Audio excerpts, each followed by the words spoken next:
Right then, I think you've had some messages about various things. I'm just going to recap some of this stuff. Some of it I've covered before. Gakunai Saito, you know that. Log in there.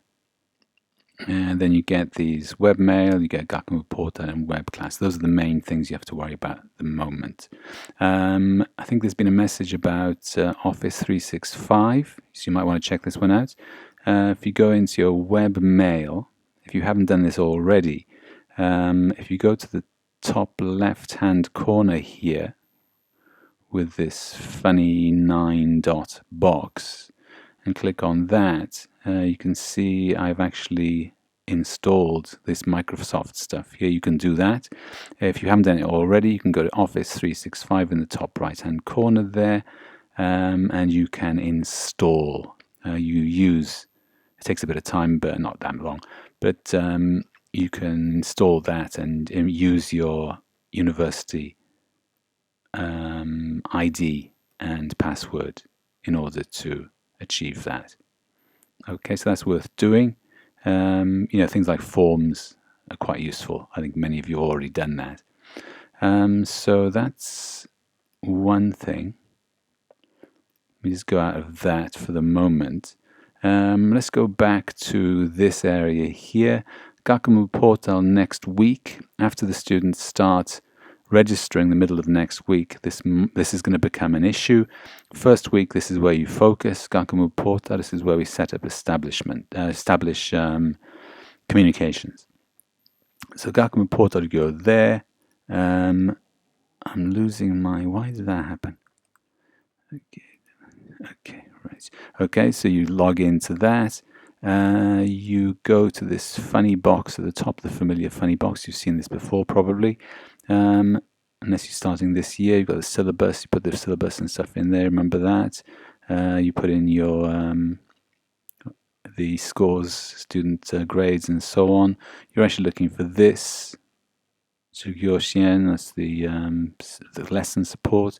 You go in there, then you get this list of all your classes. Now you can click on a class. Doesn't really matter which one we do for the moment because there's not much there in any case.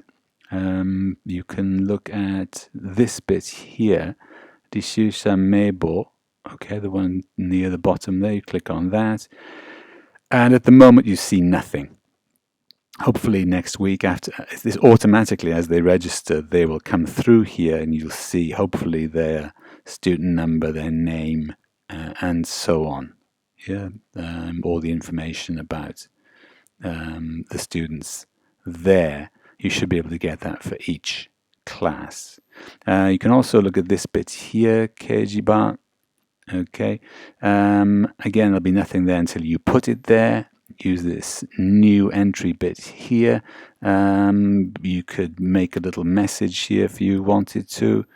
Just say first class. You could say, like, for example, welcome. Please go to web class and become a member.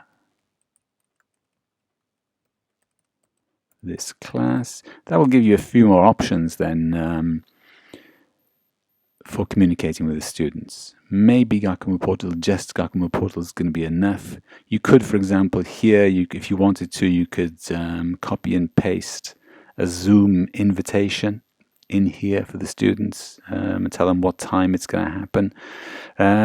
So that's a possibility. So, you could use that. Obviously, you're going to have to talk with this. You're going to have to actually sort of make sure you click on that to do it. I don't want to do that yet, so I'm not going to do it. Okay, but you can. All right, and then let's go back out of here. Go back to this area. Here's web class. I'll take you to what you normally see when you come in. You'll come into the course list there. So, for example, if you click on a class, right, if you want to communicate with the students, of course, you've got various options here. If you click on a class, there's a timeline there. If you get the students to come into web class, you've got a timeline so you can paste messages.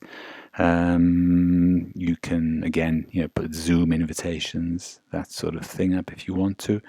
You've got a list the members here. If the students become members, tell them to become members, they come in, they do that, and you should then get, I've got my class, this class, the students have already done it, so they have become members, and you can actually see them all coming up there.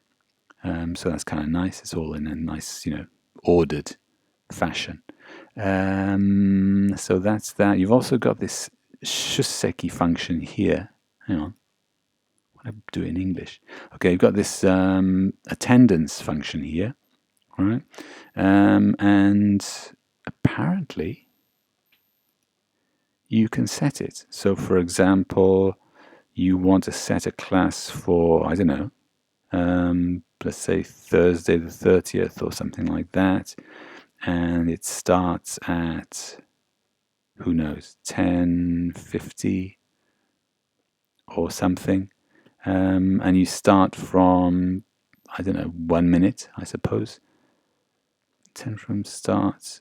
Consider 10 from, not 1 minute, it's a bit harsh. Let's make it the first week, so let's make it easy for them. Let's make it 30 minutes from the start of the class. They're considered attended, and you give them an extra, I don't know, say 30 minutes after that to go in. And then, I'm not sure how this works, but I suppose you decide the number of times that you require students to attend, and then you can create the class. I haven't used that yet, but it's there, it might come in useful. Okay, we can play with that later. And so that's pretty much that. Hope that helps.